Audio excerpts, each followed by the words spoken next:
Everybody, welcome back to another edition of Four Dads Podcast.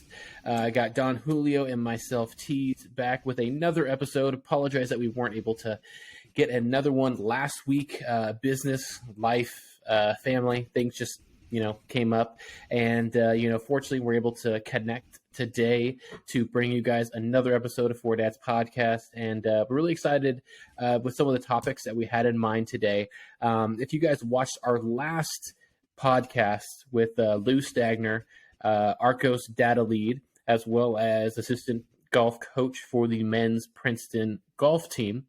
Julio was talking about right during the middle of that podcast that he purchased some of the little sensors. And so I definitely am interested, and Julio was wanting to explain some of his experience that he had with those sensors and just the Arccos data. So yeah, Julio, man. Take it away.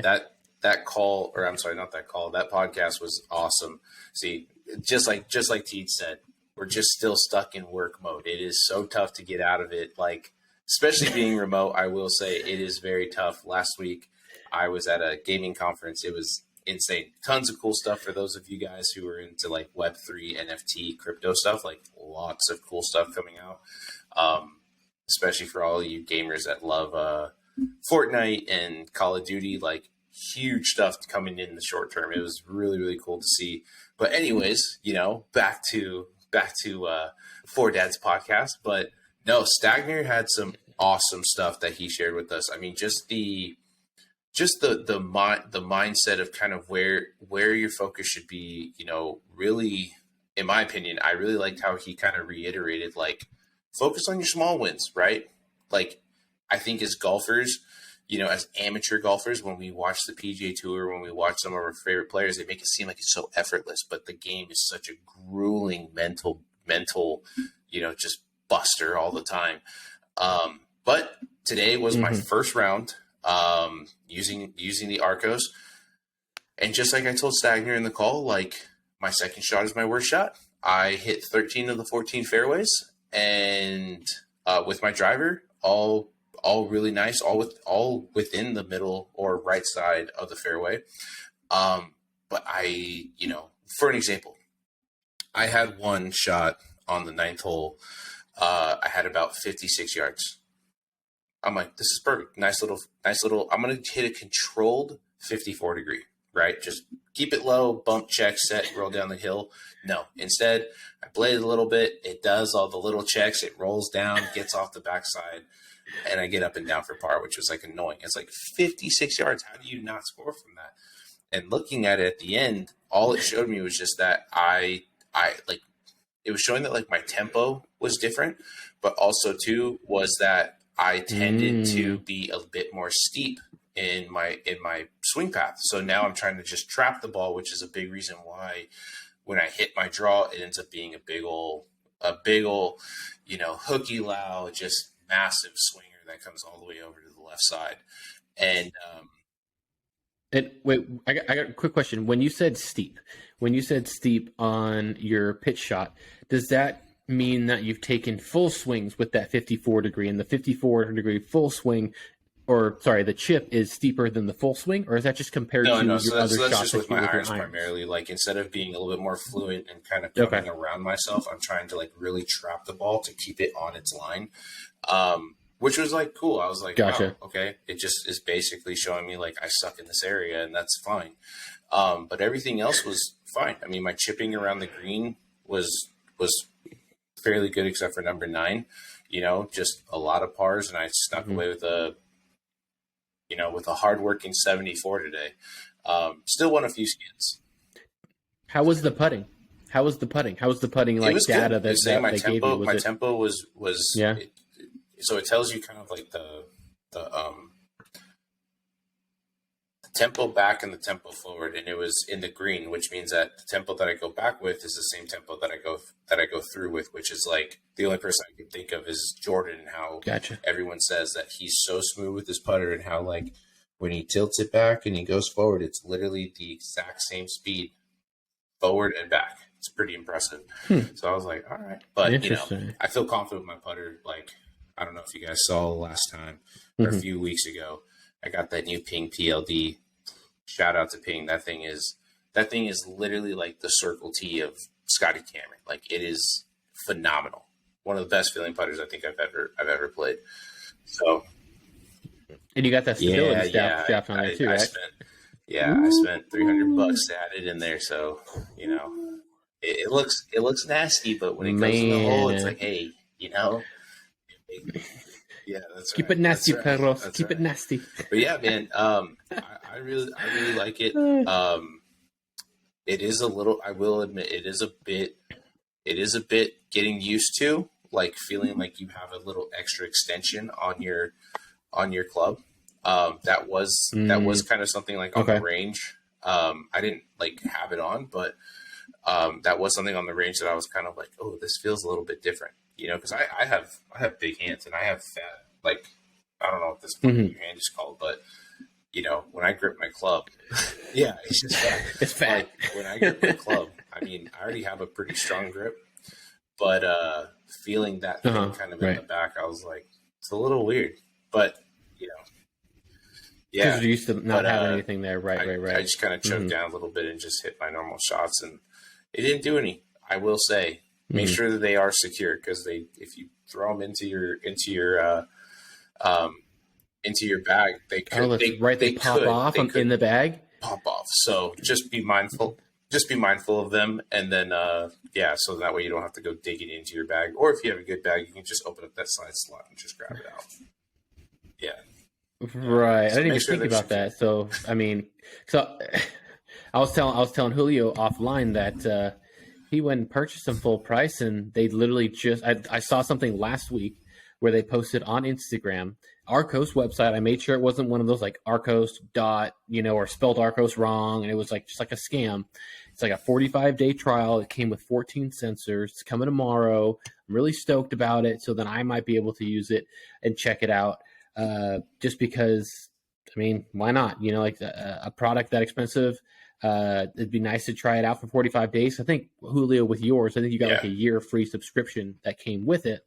And 45 days is enough for me just to at least get some ideas of my irons, because as of right now, I'm just gauging my distances based off of the range, and obviously adding a few more yards because of range balls and how you're not hitting it as far than you normally would with the Pro V1 compared to a range ball. It's been hit thousands of times. And hopefully that data will definitely help me gauge a better number, a more confident number than what I have currently. But really excited to try that out. And I was actually looking at, did you ever sign up for Lou Stagner's his newsletter by any chance? Not yet. I do plan on it, but I did not. You did not? He had this really cool data point that he came out with today, and it was talking just about, you know, he used data with people who only used 14 clubs, right? Not like 15 or 13 that had 14 clubs in their bag, and it was just curious to see how much all those clubs were. And he found out that about 13% of golfers carry a club that is used less than once every 10 rounds. Yeah. Like, I feel like everyone has like that one club that they're either too scared to hit, whether it's a 3-wood, you know, or a hybrid or a long iron, you know, I feel like are the most common for people to not hit. And it's just also crazy to think that some people, like myself, and I'm sure it's the most common thing to do, they keep that in their bag instead of grabbing some other club, like an extra wedge or another iron or something that could help them in another way and use it more often. And I just kind of thought, you know, that is really interesting, because I know for me, it's definitely the 3-wood off the ground. Off the tee, I can hit a 3-wood well. Off the ground, I'm still working on getting confident with that. It either just, you know, hooks left. Well, remember, it just rolls. Tiger Woods did say it's okay to take a divot with your 3-wood. So. No, I know, trust me, but I'm just saying, like, in general, like, it's either that or my long iron, my 3, even though it's like 3-iron utility, the long irons are so difficult to hit unless you have that time to practice that as much as you want. But, you know, being dads, full-time jobs, pretty difficult, time's limited. And I mean, is there a particular club in your bag what's the one that you're the least comfortable with? So the one that I'm least comfortable with is my 58 degree. And I use it not as much. Like I would rather take a 54 degree off the, just maybe just off the green, knowing that, hey, I can get this thing down on the ground. I can just basically putt it. And I always hit a 54 degree, typically out of a bunker or out of a greenside bunker, because it's got a little bit more. One, for me, the way that I have the grinds on my wedges is for players who tend to take, a little bit more shallower divots, or tend to pick the ball pretty, I don't want to say pick the ball pretty cleanly, but who do tend to kind of work the ball. So if I open it up, it still lays flat. That front, that leading edge doesn't come up. So, the bunkers that I play in it's basically construction sand, so it's thick. So it has, 10 degrees of bounce, where my 58 has 8 degrees of bounce. I'd rather use the 10, knowing that, hey, I can kind of go after this and it's going to get out, and I'm going to get a little bit more spin because, it's just, I hit it cleaner. So that's the club that I prefer. My 58, I'm always unsure when it comes to full swings from, 80 yards in. I have no idea where it's going to go. It's weird. Like if I hit one straight, I'm like in awe. I'm like, it actually has a chance to go in the hole. And then all of a sudden, and then I get a lot of the ones where I hit it, and I'm like, wow, how is it leaking right? And then I look at my divot. My divot's right at the pin. I look at where the mark is on the face, it's center, and I'm like, I don't know what's going on. I've gone in and done lie tests to make sure if maybe I need it another degree up, if I need it a degree flatter, I don't know, What about bounce? If you would have put that at a 10 bounce like your other ones, you think you'd be more confident with that? I don't think. I don't think. I mean, for the most part, like I'm not like a fancy wedge player where I'm, hitting 30-foot, flop shots from a greenside over a bunker to get it to land on a downslope. Like I'm not Phil by any means, but like I am a decent wedge player. I just prefer to hit my wedge shots a little bit lower because I wanted to get back down on the ground and do its thing. I mean, I've even been known from 80 yards. If I know that the green is wide open, I'll take a pitching wedge and I'll just bump and run it. Literally, I'll bump and run it sometimes because my wedges have just been or my 58 degree has just been so inconsistent. My second would probably be a 5-iron for me. I feel like I don't have very many distances within hole or into holes where I'm like, oh yeah, there's a 5-iron all day. If I have a shot that's 215 to 210 into the wind, I'll hit a 5 and I'll just knock it down and let it get up and just drop. But if it's just a normal beautiful day and I take a normal swing, I'm like, oh, I don't know what this thing's gonna do. So it's just stay away from that 5-iron. It just happens. So yeah. Interesting, man. I know for me, inside, I feel like inside 100 yards, I go 3/4. So whether it's a 54 or 58, I'll do that. But a full swing with, I think the 50 degree is the only one that I feel comfortable with a wedge going. The only one going comfortable with a full swing with a 50 degree. 54, I'm a little nervous. And 58, I don't think I ever take a full swing with 58. I always just try and do, because I don't know. It's just, but I'll use them. I'll use my 58, no problem, around the greens, around in the sand. 54, depending on the lie and how much roll I need and things like that. But that's one thing I have been working a lot. Every time I go to the range now, especially by me at Dragonfly, you're able to chip around the greens. So I'm just working on my biggest issue right now is I see everyone, you're 5 to 10 yards off the green and you chip and you get that bounce, slow down really quickly, and then just like kind of leaking a little bit, little release. And for whatever reason, I can't get spin on it to save my life.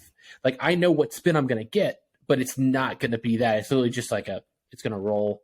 And so I don't know if I'm doing things wrong. And there's so many different things that I've looked online to see how to get spin on it. And it just might be just practice and effing around with it to figure it out.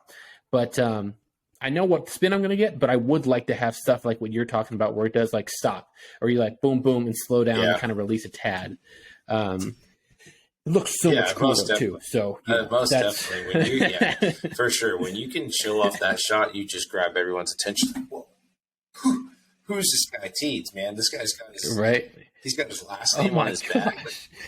This guy's a hustler, right?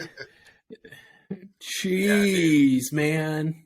I don't know. You're a 6 handicap. I don't know. Getting stopped like that. It looks like someone getting pulled over by the cops. Right, and then he sees my putting. Is like, okay, never mind. You're good. You're good. Okay, just like Lou said, like you might.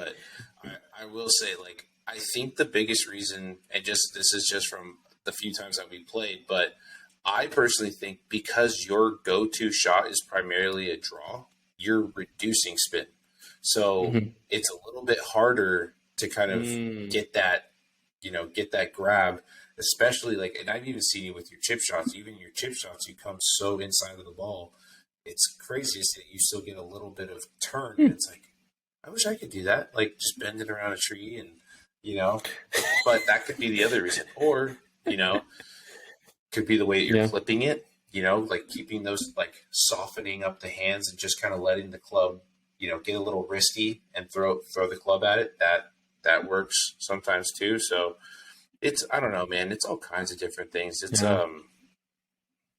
it for sure is tough, but when you do it, you're like, I'm a legend. Right. Oh, man, right? So yeah, I mean, let's see here. We got the Masters coming up. We can obviously dive a lot more into it next week. Or actually, no. Let's dive into it this week because we're still playing. We're playing. I do want to talk about the Valero Open that's coming up. I don't know if you've taken a list at the roster here, but it's a lot of no names, and I don't. It reminds me a lot of the and I don't Beach mean Pro-Am, that in like a disrespectful way. Obviously, all these guys are somebody. They're better than us, right? But still, it's like big players like Brahms not here. I don't see Spieth. I don't see Thomas. I don't see Scheffler. I don't see any of those. I don't even see Hovland on here. Any of those guys. So, which you would think Scheffler and Spieth would be there because they're both from Texas, so, right? At least I would. Ultimately, what these guys are trying to do, and this was mentioned in the Full Swing documentary, which is that I think. I think they go down to the club that Ricky Fowler is a member at down in Jupiter, Florida, that he mentions in, I don't know if he mentioned it in Full Swing or if I was watching a good video on YouTube where he said something about it, but he said that course's greens is the closest thing to Augusta that they can play on. Really? I heard that somewhere. Well, I know, I know it was Ricky Fowler. I watched the Rick Shields. I watched the Rick Shields about like a week or so ago, where he played at the Floridian. As the Floridian, does that ring a bell? As the name of the place, the Floridian? Because I think what's his name, Ricky Fowler was there watching one of his shots or something while on the driving range. And I know they have a tournament that Ricky Fowler's in. Yeah, that's the one that. It might have been Rick Shields playing at the Floridian. That Ricky was talking about. I believe. Yeah. Beautiful course. So, beautiful. I mean, that could be another thing is they're just prepping or, they're probably going down a bit earlier and practicing. I don't know. Like, didn't they extend like the 13th hole? They extended a few of the holes, because right? Of Bryson and to all these guys. Yeah. But like, why would you extend it for one guy? Like, come on. If the rest of the field can't do anything like that, like, I just think that's dumb. I mean, if they want, it sounds like the PGA Tour just wants certain scores. They want. People want to see the long ball, man. Like, yeah, they do, which I'm fine with. But I'm like, they want the long ball and low scoring. But like, why would you get rid of that? It's kind of like the NFL, where like they do whatever they can to benefit the offense because putting points on the board attracts more fans. Offense sells more than defense. MLB is doing by tightening up the baseball, so it hopefully goes, and then now stopping testing for steroids without having to have the drama of steroids. Offense sells, exactly. But why would you get rid of low scores. You got to think, man. You got to think it's so a guy in an armchair. It's Augusta National, man. Like a lot. I don't think what we see on TV does justice for how slow or for how undulated that course is. Like the walk is brutal.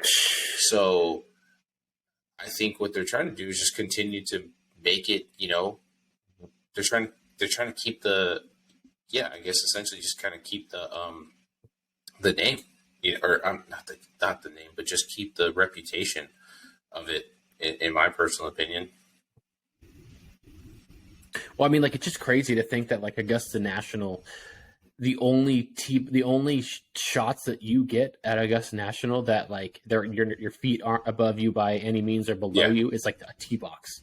It's, like, legitimately, like, the only thing. And so, like, it's just crazy to think that, like, it's impossible to get that kind of practice in, on a driving range because everything's so flat. But I was actually just looking up, I think it was last week, I saw a post that, I don't know if you heard about this. I don't even know if you might have sent me this. But Augusta National's bunkers. Have you heard about like their spruce pine sand? It's made in like Western North Carolina, and like it's brought to, and the sand apparently isn't even sand. It's actually quartz, a waste product of the mining process that takes place in Western North Carolina. And I'm like, are you kidding me? Of course, it's like the most perfect thing ever. Like, of course it has to be perfect. And that's another thing. Like, you can't practice that anywhere, unless you're at a Western Carolina mining field or whatever. You're like, hey, can I drop some balls out here?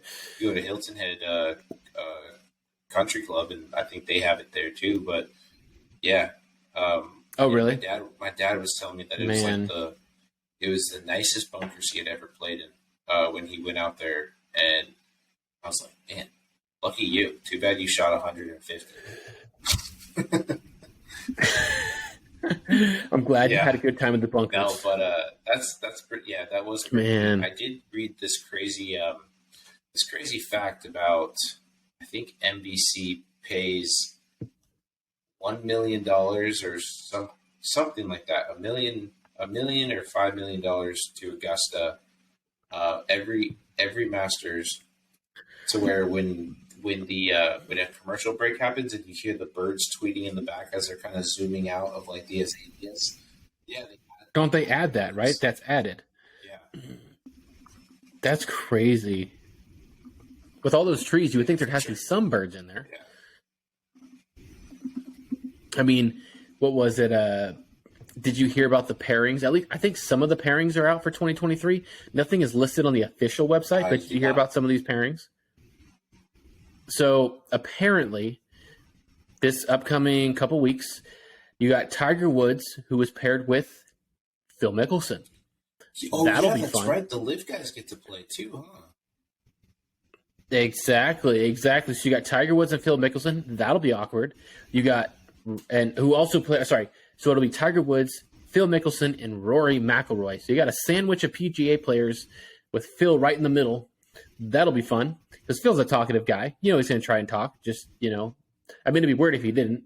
And apparently, Brooks Koepka will be playing. I think it's Bryson. I think. See, that whole debacle's already been. Well, not even debacle with that. Yeah, they've already. Well, yeah, they cleared the air. They cleared the air, right? Yeah. But yeah, I mean that's old news now. I think Phil and Tiger. That is that will be some, because obviously Phil was the poster boy for Live. Like, he was the one who made the first big move. Yep. And I don't know, there's not to get off subject, but there's some crazy stories coming out about him where, like, the reason why he went to Live was, one, he had a crazy, like, gambling debt that he had to settle. Dude, I get that. I mean, have you heard of how much he like bets? Like, he's like $50 to $100 million, and like, it's insane the amount of money that he bets. It's like Drake. Drake throws like $5 million in all this in everything. He throws $5 million like it's $20 for us. Like, in every place. Like, even today, people it's freaking crazy. Talking about his parlays for opening day, he had thrown in like $10 million. It's crazy. Dude, I mean, uh, Hefty. Remember how you watched the Tiger was how like Tiger's mom Yeah, always called Phil Hefty instead of Lefty. I think it was more just the pronunciation, but it's probably a pronunciation issue. You could try and get away with saying Yeah. that. I mean, I'm sure she did, but I mean, yeah, I feel like so I actually messed up. So it is as much as I thought it was for whatever reason. I thought it was Bryson and Brooks. It's actually Brooks and Rory McIlroy are paired up together, which would be an interesting one. First and foremost, Brooks is a scary dude, and Rory, as much as he loves to be very vocal because he's passionate about the PGA, he loves the PGA, right? I don't think he's gonna do anything to try and say, hey, yeah, like fucking sell out. Like he won't. Yeah. No. I don't either, honestly, because like I think I saw another thing of Brooks this week saying that like we see each other all the time, like when we're practicing at home, like in Florida. Like we talk by. There's no ill will towards everyone. It's just boys being boys, and everyone's made their decision. But I do think that since no phones are allowed at Augusta National, like you're literally not allowed to bring a camera or like anything to keep the atmosphere. It's the perfect place where as long as those cameras aren't, they're not going to be on a 24/7. Whoever is playing, but like that you can do something, and if anything it'll be word of mouth, like, oh my gosh, I saw Phil like yelling at Tiger, or I saw Phil like get upset, or I saw Tiger, not like Phil was trying to talk to Tiger and he wasn't having it, but it won't be as recorded like anyone like on their phone constantly. Does that mean that Patrick Reed is in this too now? Oh my well, god! yeah, because he won the Masters, you're automatically eligible every year, Dude. right? Okay, there's like people from the 70s that are still playing just to play. So I guarantee you, I could see Justin getting in the face of Patrick. I could actually see Rory saying something to Patrick with the whole freaking tee issue. Yeah. Speaking of, so I just recently, I don't know if you saw some of the new like rule updates or rule discussions of like the USGA, but they were talking about a rollback rule. Did you hear about this? So go on. Let me just pull this up to make sure that I have this correct. Hang on a second. I want to make sure that I have this correct. Well, while you're talking, did you get any of those emails about ordering any of the Masters food for like $150? They did that. No, I'm not. And are you going to do it? No, I will not be doing that at all. I could make my own ham and egg sandwich here at home with the ingredients that are public on Google. Yeah, dude, it's honestly so. I'm like, you can't just give me like a few cups for $20 or something like that. I have to go like $200 for all this food. Like, no, thank you. So this rollback. So the proposal is to notice a commit or hold on a second. We can edit this, but so basically what they're oh no, dude, we're hearing you. We're going to hear you just so basically what they're this, trying to do. The USGA CEO Mike Wong, a RNA and the RNA CEO Martin Slumber call for a model local rule MLR that would increase the test speed for golf balls used at elite competitions for current 120 to 127 miles an hour of club head speed. So what they're doing is they want to reduce like the ball. They want to get them to use different balls. So in that way they're not just crushing the ball. I think. So what does that mean exactly? Like with what they're asking, they want less spin on the ball? I need to. Is that what you mean? Look, like if you swing in that 127, but ultimately, like they had some robots swinging at 120, 127 miles an hour with like the top balls, which is like Titleist, Pro V1, Pro V1X, TP5, right. TP5X. Vice, I don't. Well, Vice maybe Pro. I don't know. I could be the robot for that one. The Strixon, Z Star, all these different ones, and they were saying that. The test would not change the golf ball used for recreational play, but balls used under new proposed test for elite competition, so they're literally talking about tours, could result in distance decrease of at least 15 to 20 yards, perhaps more. So what they're trying to do is find a ball for that is just for the PGA, for them to play that only if you're on the PGA you play this ball, just to reduce how far they're hitting it. And I saw an interview of Justin Thomas talking about, like, dude, it's stupid. Like, we are athletes now. Like, Tiger and Rory have kind of re-revolutionized the way that we work out. Like, we are becoming stronger. And if you can swing your club at 120 to 127 miles an hour controlled and, smash the ball, like, you should be rewarded for that. He's like, the average person is probably swinging from like 115 to 120. You have one guy on the tour who is only hitting 120 to 135. That's Bryson, but he's no longer on the tour. So, yeah, it's. I mean, that's dumb. What did he say in that interview? He said something like, "Why are we having 5 to 15 handicap amateurs dictate the rules of what we, dictate the rules for that we have to play by?"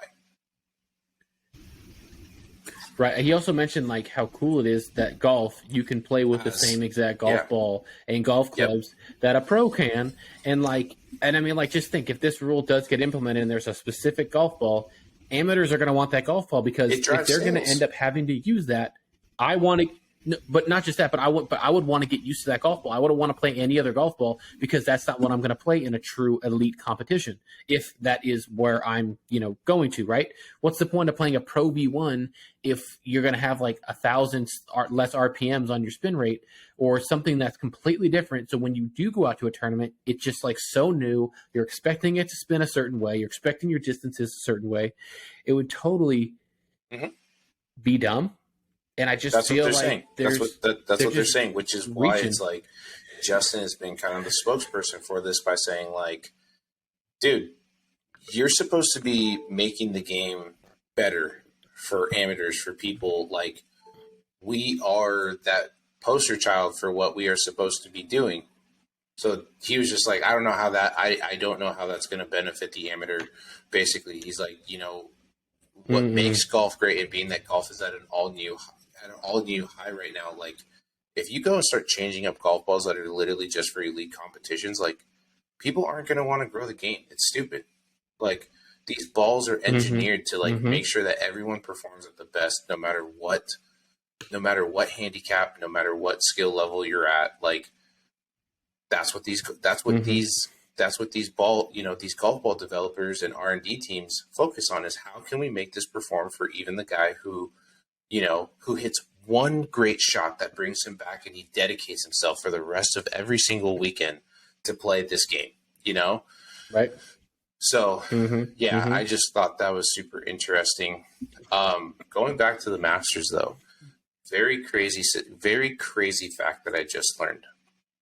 So the course architect, Alistair McKenzie, he never saw the course completed.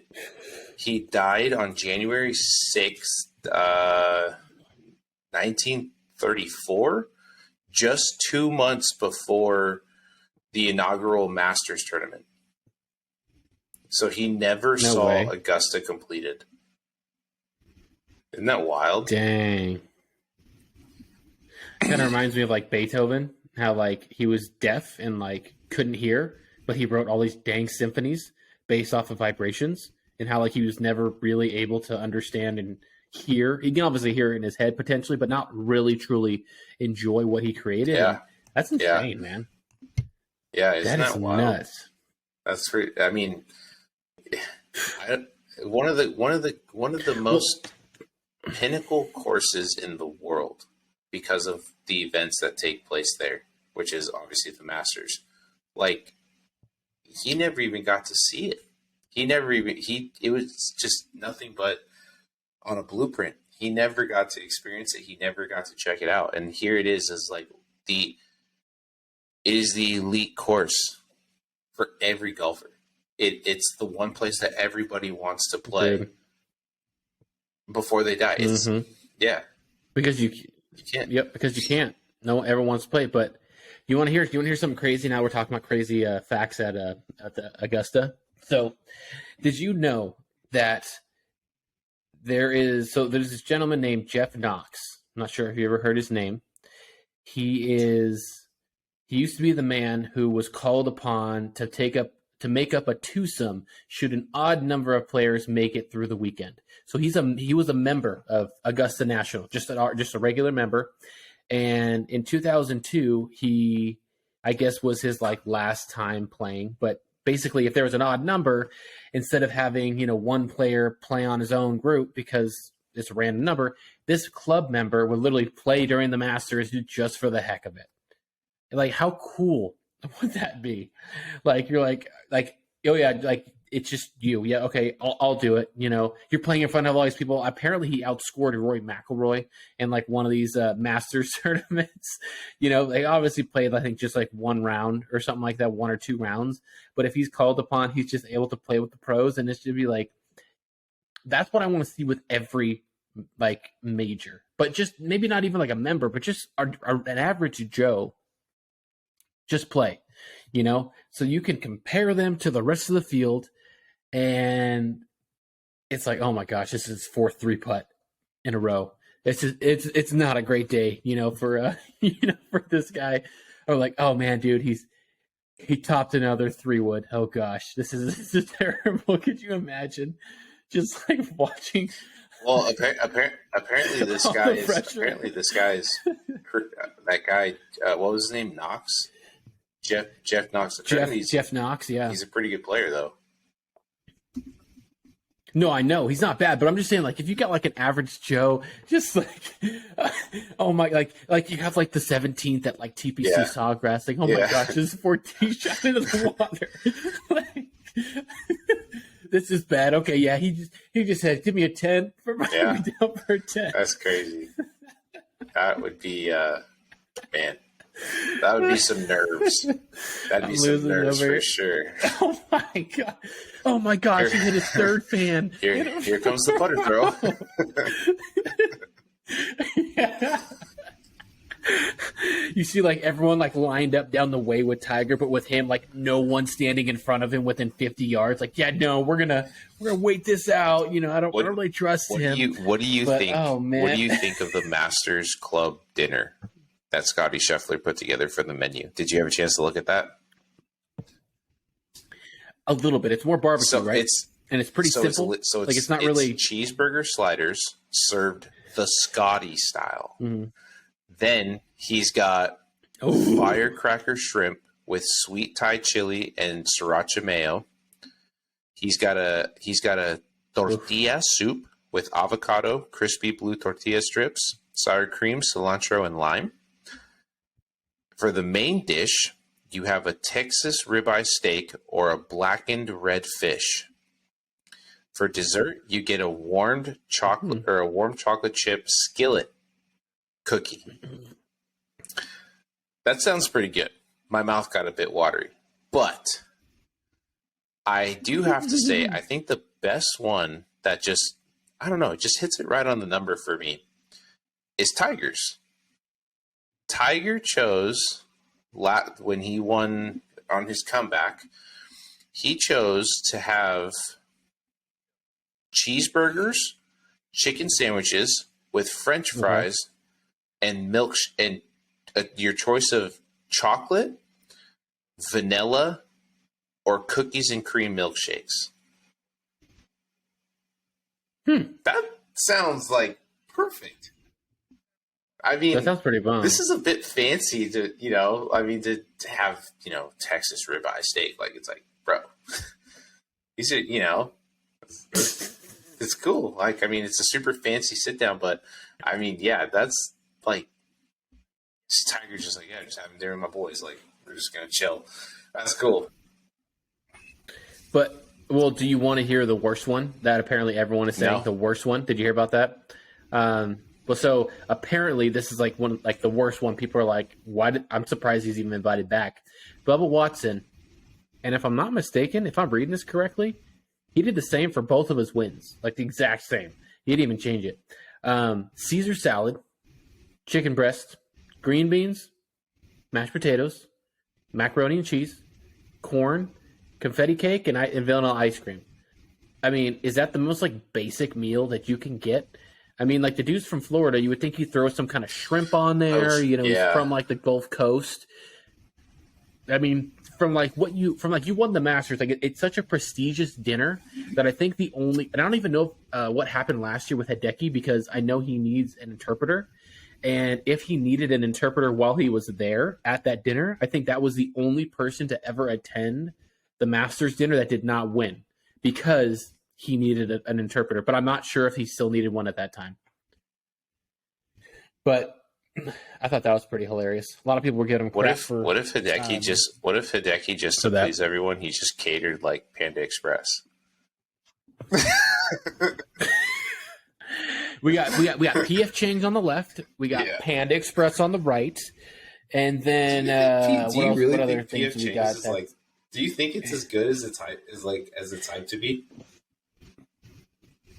No, I mean I feel like it's definitely overhyped, but All of that. Go ahead. Or how about what's the other stuff? What's the one they cook in front of you? What's that? Hibachi? I mean, no. Hold on. No, it just brings like a hibachi person to every. I will say, out of all the hibachis that I've been to, like Sakura Chai in Fresno still does it the best. Dude, what? Where's that at?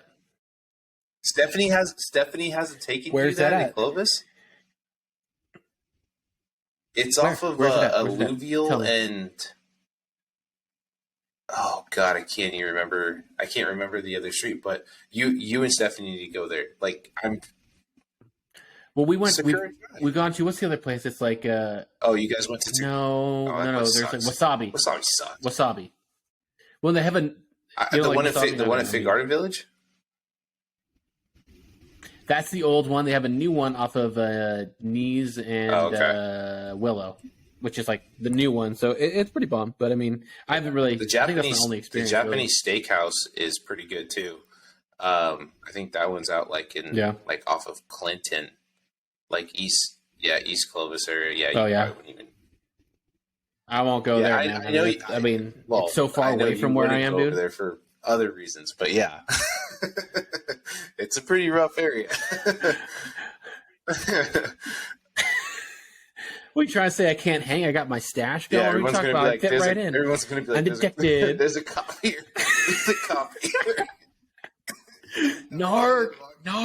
The horse is like, got another one. Hold the spit. But nah, dude. Let me see here. There's one. This is totally off subject too. It's completely what we were just talking about. But did you see the numbers that Min Woo Lee was hitting at the players for his ball speed? They're saying that dude was swinging the ball or was hitting the ball at 191 miles an hour off the club face.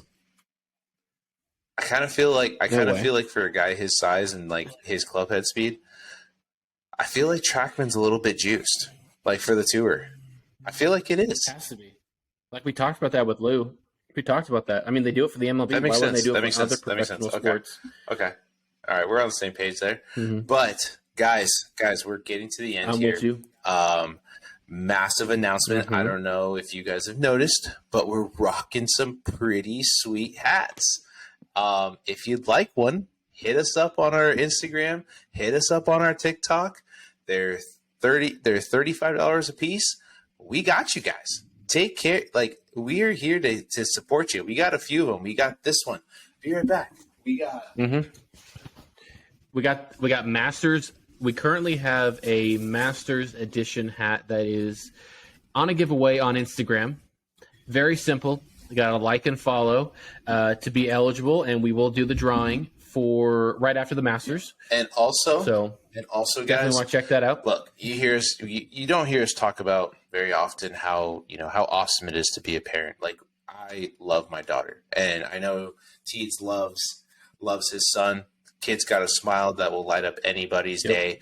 Like It's such an amazing journey. And we came out with something thinking Oh, about yeah. how awesome it is, through the whole process of watching your wife, grow this little baby inside of her stomach. So we came out with a gender revealing Fore Dads hat. Check this out. We got the blue with the pink. What? It says Fore Dads in the back with the nice pink backstrap. Like, this is great. So if you What's it going to be, Exactly. boy, girl? And It's perfect for gender if you are reveals. thinking It's about perfect. your best friend, who plays golf with you, and you're looking for a gift, we got plenty. Mhm. So hit us up. Again, they're $35. Mhm. We would be more than happy to send you guys one. And, obviously we greatly, greatly, greatly appreciate any support that we can get. So it's exciting. Let us know what you think of the hats. With that, we will tip our hats. Wish you a great night. And we look forward to talking with all of you next week and discussing all of the great things that we will be seeing at the Masters.